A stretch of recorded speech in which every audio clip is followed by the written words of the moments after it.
Hi, how you doing? It's Jeff back again with another Saxon classic. This time we're looking at Strong Arm of the Law.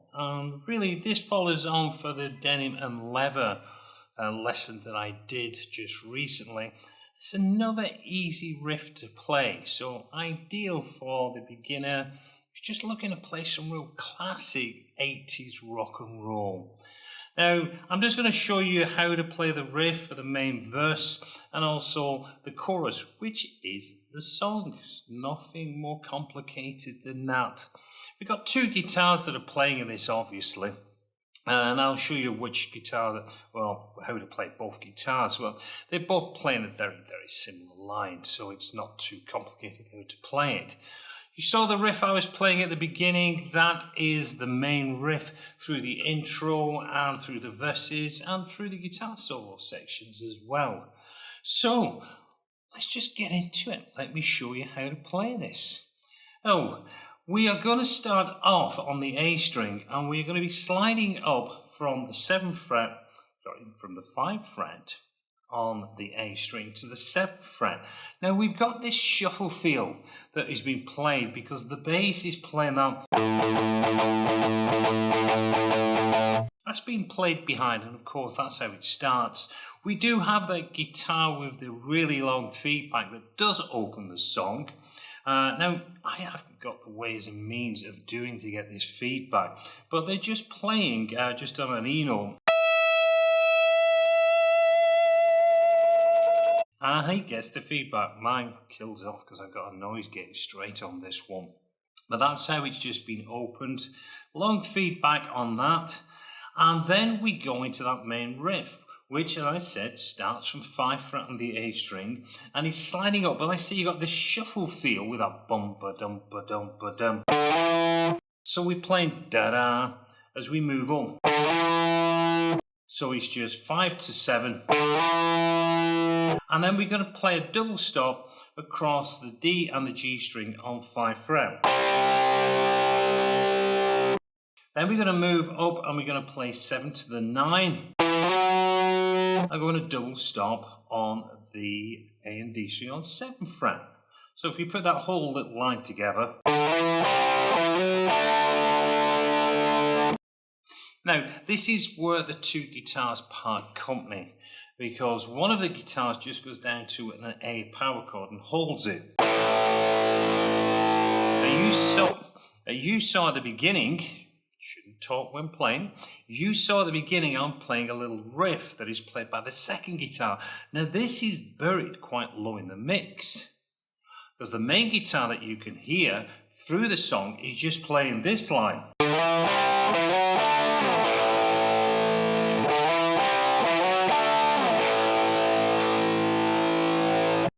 That's what you hear on the main line when you listen to the actual album track. You can hear that main guitar just playing that line across and then holding on the A. But the second guitar behind in the mix is playing this line. Now,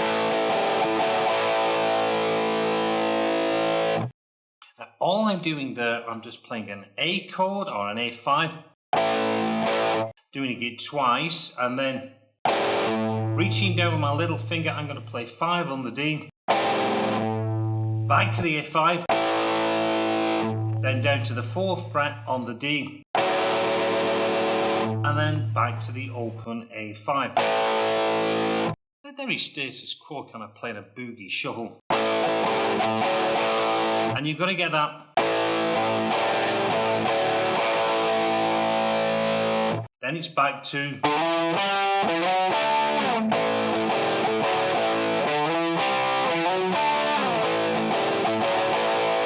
That's what the second guitar is doing behind the other guitar. The two together, you get the main part of the song. Now, nothing real complicated about that. Yeah, a bit of a stretch going on there if you've never done that before, but luckily you're not having to do it as a bar chord and stretch down. No, just on the A5.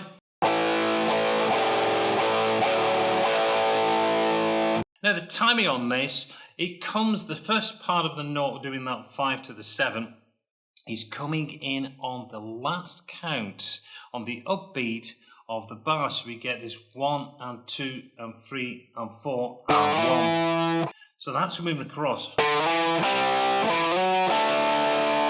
So always start it off on the upbeat 1, 2, 3, 4, and then you're into the riff. I just wanted to point that one out. So it doesn't start on the 1, always starts on the upbeat.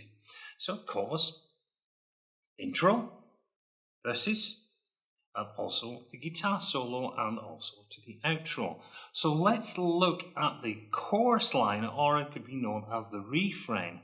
Let's just see what's going on there. And again, not much really as a challenge. So let me just play it through.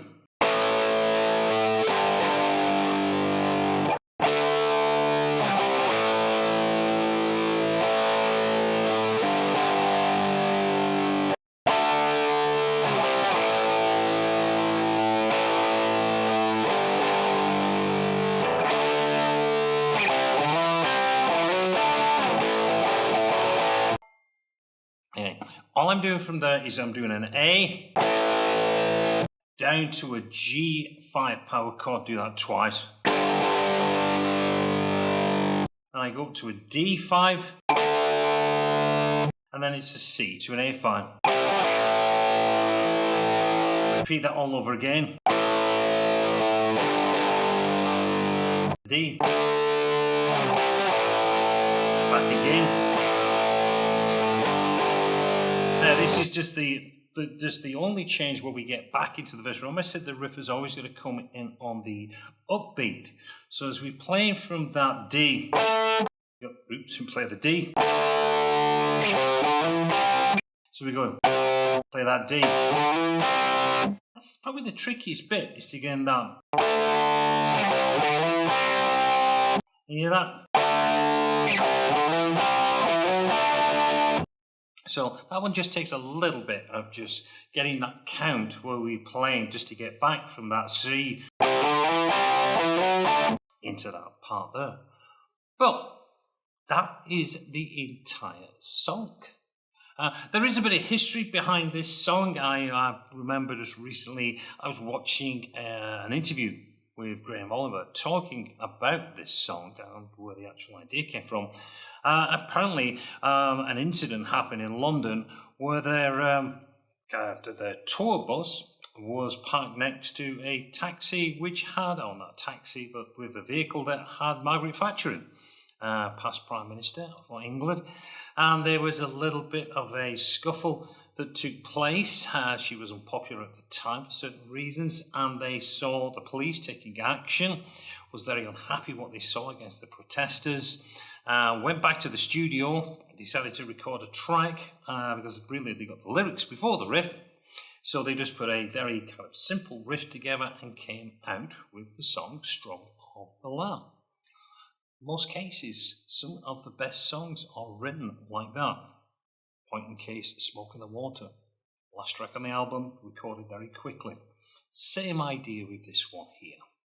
Obviously, the lead guitar solo, I haven't covered that because this is really aimed at somebody as a beginner, just wants to play a bit of rock and roll, so I don't want to get into the lead. But of course, the lead lines have developed over the years as well. So really, you could just have a blast over the top of that using an A minor pentatonic scale over the top of that.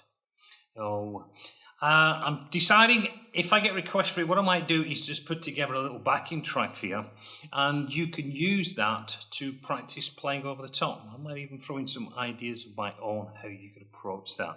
So if you are interested, click on the likes, just drop me a line, and we'll see about putting something together if I get enough likes on that, of course. Anyway, I'm going to let you go. You can get into this riff, have some fun, take it down your local guitar store and riff that out. Just play some classic Saxon. Why not? Anyway, until the next time, this is Jeff Sinker, wishing you well, and I'll speak to you again real soon. Until then, goodbye.